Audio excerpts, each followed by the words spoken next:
Welcome back, everybody, to the Career Readiness Video Podcast. My name is Chelsea, and I have one of our co-hosts, Kendall, with me today, and we are going to introduce a special guest to discuss graduate school in this episode. So we're going to invite Vicki Swanson to introduce herself, and then we'll kind of get forward with our questions and our discussion today. Welcome, Vicki. Hi, everyone. I'm happy to be here. Like Chelsea said, my name is Vicki. I recently graduated from UCM. I studied relational communication studies, and I'm going to be attending the University of Pennsylvania for graduate school this fall to get my master's in counseling. Awesome. Great. All right, Kendall, do you want to start us off with our conversation today? Yeah, so just one of the kind of the first topics of discussion, we want to kind of know a little bit about kind of your background or your story since you graduated from UCM.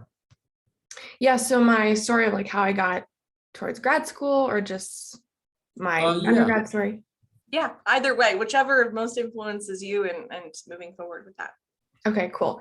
So career-wise, I really see myself having a career in group counseling. I'd love to work in inpatient like rehabilitation facilities.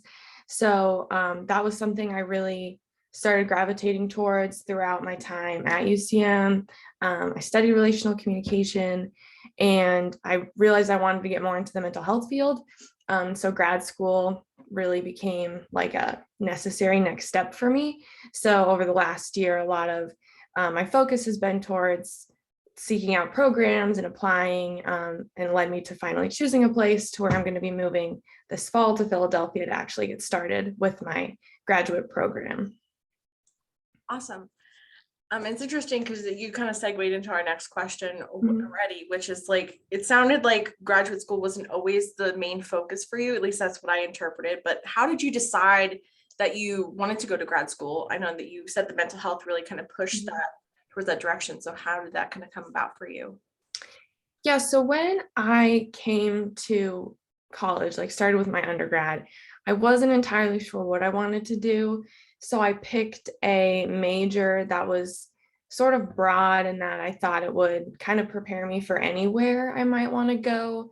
But just kind of the longer I went on with it, the more I started to realize the careers I was interested in would probably require me to get my master's, just based off of like my own personal interests and things I saw myself going into. All of these careers kind of required graduate school. So that's really where I knew it was going to kind of become the best next step for me to kind of get into a career that I'd want the most.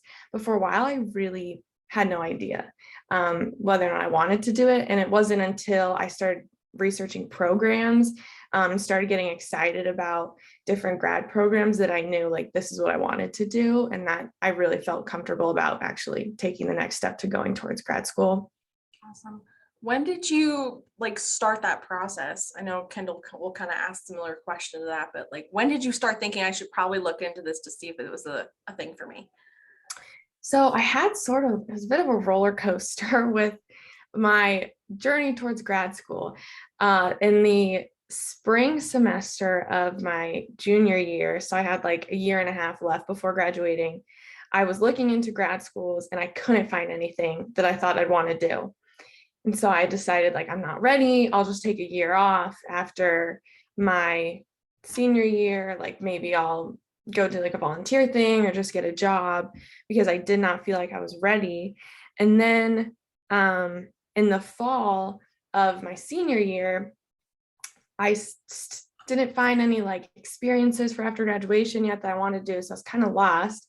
And then I'd taken a class actually with career readiness, with career services, life design, and it made me like get back to researching things. And I started looking into grad programs again, and then I'd found something that I settled on counseling programs, and they started to get me really excited. So I think actually it was like taking the pressure off of trying to find a grad program for like 6 months, because originally I'd been so stressed about it that everything I found didn't seem right. And then I think it was kind of giving up on the thought of grad school that made it like refreshed me when I looked again. So I kind of got to it a little bit later than I'd like to. It wasn't really until the end of the fall semester that I started applying, which sometimes can be pretty late depending what schools you're applying to. So yeah, it came together pretty quickly within like the last 8 months or so. And you kind of already answered, I guess, kind of my next question about kind of the grad school process and just kind of what it was like going through it. But I kind of wonder, that kind of brings up another question I'm kind of curious about. If there was somebody who was kind of on the fence about going to grad school or just starting the process and things like that, what's some advice you think you would kind of offer them?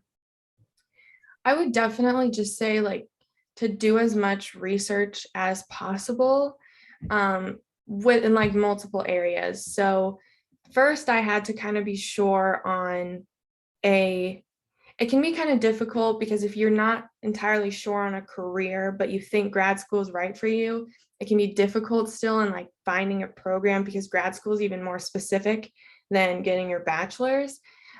So for me, it actually kind of started with finding programs that excited me.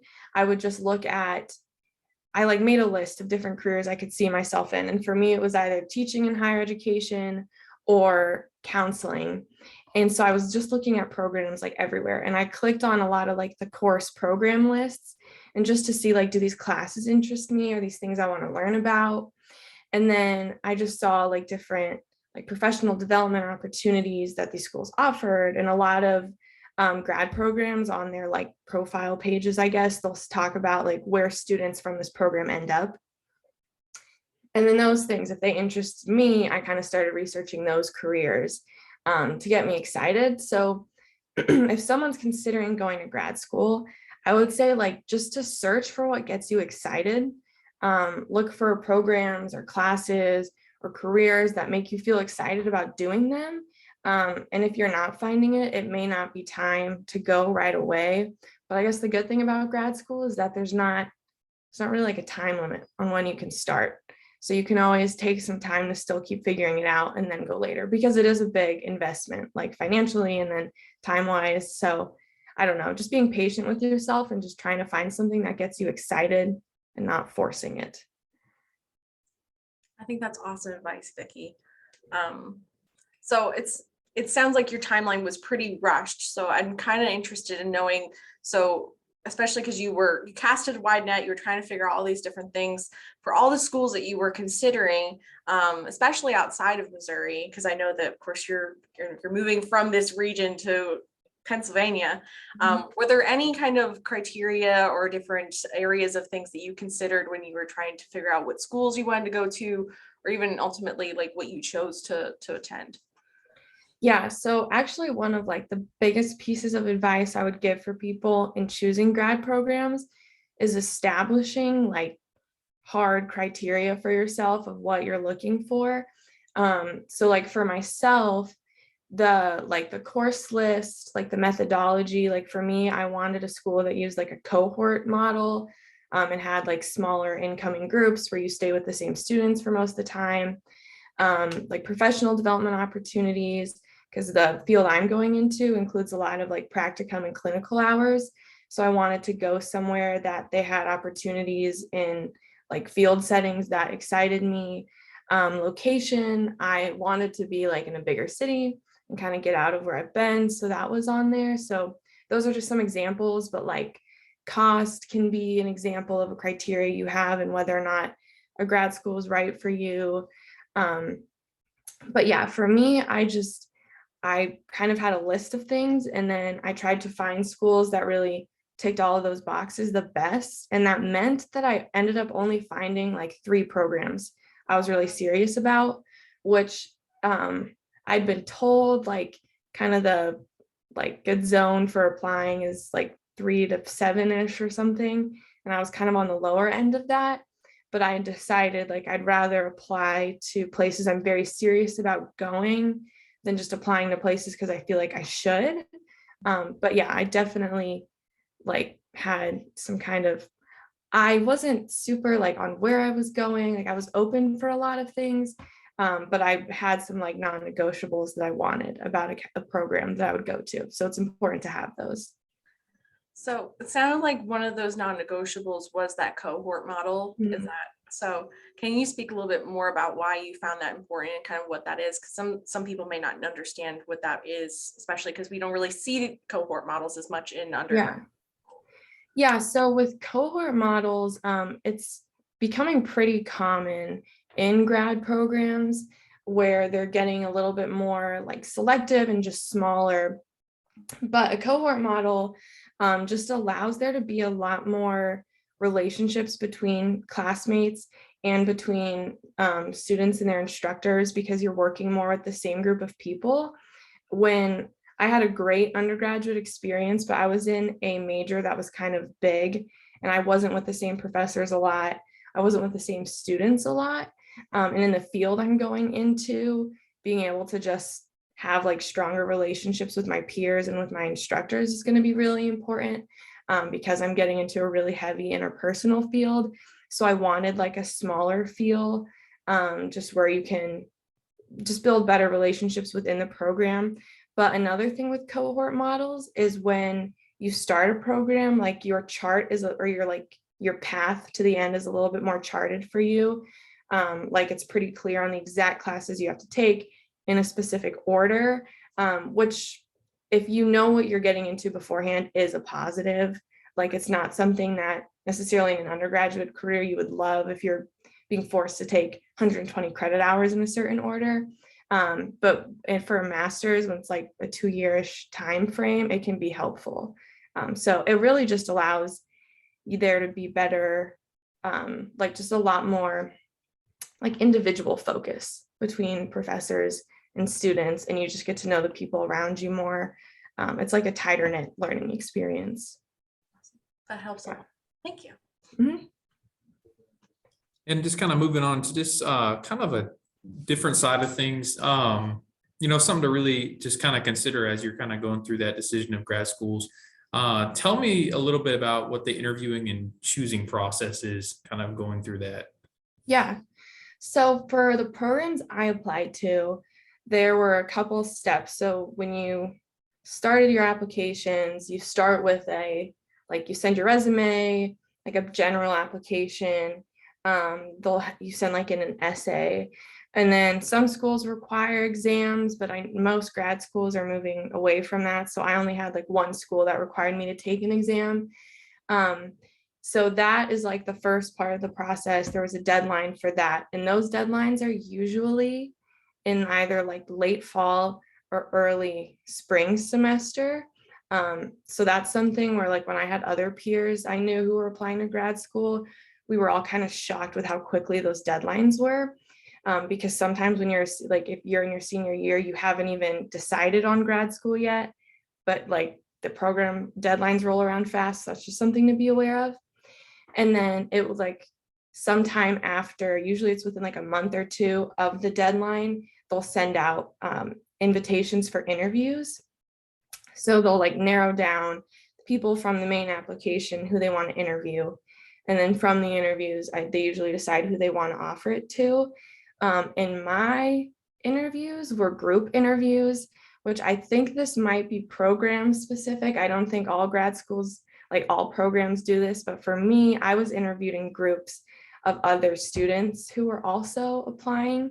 So it was a very like fresh and new interview experience. I like prepared for them in the way you would for like any interview, with thinking you're going to be asked like individual questions. And I was interviewed instead, like asking about my thoughts on different like phenomenon that happened in the field I was going into, and to engage in conversation with other students who were in that interview with me. So it was like very based on how we interact with each other. And I think that's something that probably has to do with the cohort model. Like they want to test you with other students since you're going to be in small group settings a lot. But with that process, it was intimidating at first. But if you're someone who ends up in a group interview, I actually really ended up liking it, because it like takes a little bit of pressure off when you're around other people who are nervous too. And it's just like having a conversation. And you get to meet other people who are excited about doing this career and this program as well. And it kind of pushed me. So that was, it usually goes like with the whole process, like you write your essays and your resume and all that goes in, then you do the interviews and they decide from there. So yeah, that's kind of the process with that.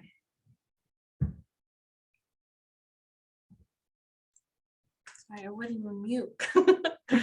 So did you have to wind up choose between schools, or did you just kind of get one school that you're like, oh, I'm going there? How did that process kind of end up for you?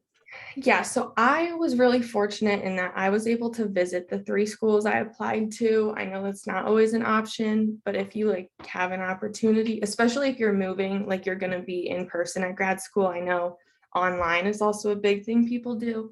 But if you want to go somewhere in person, if you can visit, it's really helpful, because when I visited the 3 places, it like crossed one off the list for me, just because where it was and just I just didn't get a good vibe, I guess, from the campus, which is like nothing bad on the school, but I just don't think it would have been the best fit for me. So I ended up choosing between 2 schools, and I thought going into the process that like if I got into this one school, it was where I was gonna go. Like I had a top choice from the beginning. And in my mind, if I got in there, I wasn't going to go anywhere else. And I actually ended up going, like, I'm not actually going there. And that was just based off of like the other school, like where I'm going, UPenn. I had a really great interview experience. Like, I felt like with the faculty I met, there was like a really good, I guess, like chemistry there. And when I visited the campus and just the whole application process, like I was surprised with how much it felt like I actually belonged there. And with the other school, I think it still would have been a great option, but it just didn't give me like those same like vibes. I don't know. That's like a super vague way to put it, but it was just like a gut feeling that I belonged at the school I ended up going to. So, and now like I'm glad I kept an open mind, because I found out that I'd gotten into my top choice before anywhere else. And I was really close to just saying like, oh, I'm going, like selecting accept on the acceptance letter and everything. And my parents and some of the other people in my life are like, just wait, like it's important to scope out all your options. And because that school, sometimes that's another thing with the grad school applications, is their timelines, like a lot of times don't line up. So I found out I got into my top choice before I even interviewed for the school I'm going to now. So if I hadn't waited and gone through the interview, like I might have ended up somewhere that wasn't right for me. And I haven't gone to where I'm going yet, but I do feel really excited and confident that I've made the right choice with that.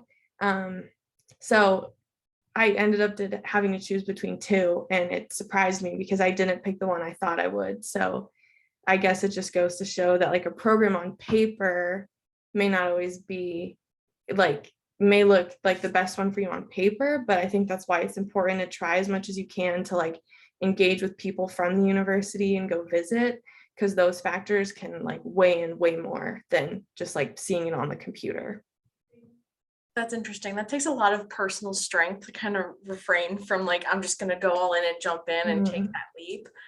So I wonder, as kind of like a side question, if you can't physically go to the campuses, because I think that was a big determining factor for you, like what do you think that maybe you would have done if you had received acceptances to both and you couldn't go visit? Like what advice would you give to a student pursuing grad school on like things that they could try to do to try and help make that factor if they kept an open mind between the 2? Yeah, I know a lot of schools, especially since COVID's happened, that offer virtual tours. So that is always an option. Or like you could always, I have a good friend who's a couple of years older than me, and she goes to grad school at Georgetown in DC. And she was applying while like in 2020, like the whole world was shut down, like flights weren't happening. And she had reached out to admissions and asked if they had anyone who like would be willing to like a student who'd be willing to like FaceTime her and like show her around and talk about it. And she did that. So if you can't actually go there, I just recommend like you can reach out to admissions, or if like the program you're looking into has like faculty information, asking if you can have like a Zoom call with someone, ask questions, or if there's a student they can get you connected to ask questions to. But I will say, just to like keep in mind, most programs that are in person require you to do your interview in person, because COVID was still like at a high and really like a big concern when I was doing my interviews. They had them virtually, but a lot of times programs will say like you have to be there in person. I don't know, like I'm sure it's on an individual basis if there's like exceptions that are made, and I don't know how like payment and everything works for that, but that's just something to keep in mind, that a lot of times they will have you come in person, which is a good thing, and that like it forces you to see it, but you just have to be prepared for that. Awesome. Yeah. Vicki, I'm just kind of curious, what is one thing you're actually looking forward to out of your graduate school experience? I am really looking forward to a lot of things, but with the actual program, I'm excited for like the field experience. So my program is over the course of 2 years, and the first year, they call it like practicum, and that's where you really just get to like observe and do like light helping within the field that you're in. So like I'll be in some sort of mental health service location, and I'll do a lot of like shadowing and then maybe like light office work, but just sort of to learn how things work in real time. And then my second year in the program, I'll get to start clinical hours and actually start working with patients, and being more hands-on with that. And I'm just really excited to like grad school, is, at least for me, based off of what my undergraduate experience with, is going to be a little bit more just hands-on with getting to be prepared and try my career, because my undergraduate experience was like entirely in the classroom. So I'm just excited that even though I still have 2 years of school, I kind of get to start actually being in the field I want to be in right away. So I think that that's just like a cool way to learn, is like I'm going to be getting class credits and stuff for being out in the community doing work and not just all classwork all the time. That's super exciting. I think the practicums, even though sometimes they are scary because you're devoting so much of your time and effort to this new experience, they are just so helpful, before you can kind of graduate and get into the real world, as they say. Yeah. So as we kind of wrap up, is there anything else you would like to share, kind of add to your whole experience, or to kind of tell it as advice to our students and alumni? I would just say with the application process is like, I said this a little bit already, but really focusing on like, don't apply somewhere if it doesn't make you excited to go. Like if you're not serious about going, if it doesn't make you excited, if you can't actually like see yourself in the program, don't just like apply because you feel like you should. Like there were some schools I looked at that they felt like they should check the boxes, but they just didn't make me that excited. And with grad school, like it's such a big time commitment and like emotional and career, like financial, like there's so many different commitments that go into that, that it's just not worth like settling for something, or not just going for what's going to make you excited. And then when it comes to like selling yourself, I guess, to a university to make it sure that like make them see that you belong there, just show like that you're passionate about your career, like look a lot into the field you want and learn like specifics and different random things about the career that just aren't on paper. And so in your interviews, when you talk about like, oh, I'm excited about maybe getting exposed to this, that they can see like, oh, you're someone with goals and actual interest in this field. So really just like focus on passion and excitement through it all, because if it's not making you excited, then like maybe it's not the right path yet, or you haven't found the right program yet. But I haven't actually started grad school yet, so I still will have more to learn about this process. But yeah, I really found something that made me excited, and I think that's just what I would hope for anyone else in the process, that it's more an experience of excitement than stress once they get to like the post application process, like phase of everything. Awesome. Yeah. Do you have any additional questions or things you want to ponder? I don't think any additional questions. I think she just about covered everything that I had. But it was awesome to get the opportunity to basically listen in on you and kind of pick your brain a little bit about this graduate school stuff, and just kind of your journey thus far. Is a really great experience, and I know it's going to be very useful for other people as well. So thank you so much, Vicki. Yeah, thanks for having me. Yeah, okay.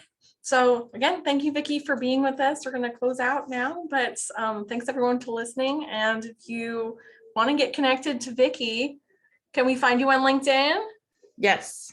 Okay, so watch her journey and see all the great things that she's done, and she's been a great asset in our office as an intern and just a great support to all of our students. So it was a pleasure, Vicki. So this is the end.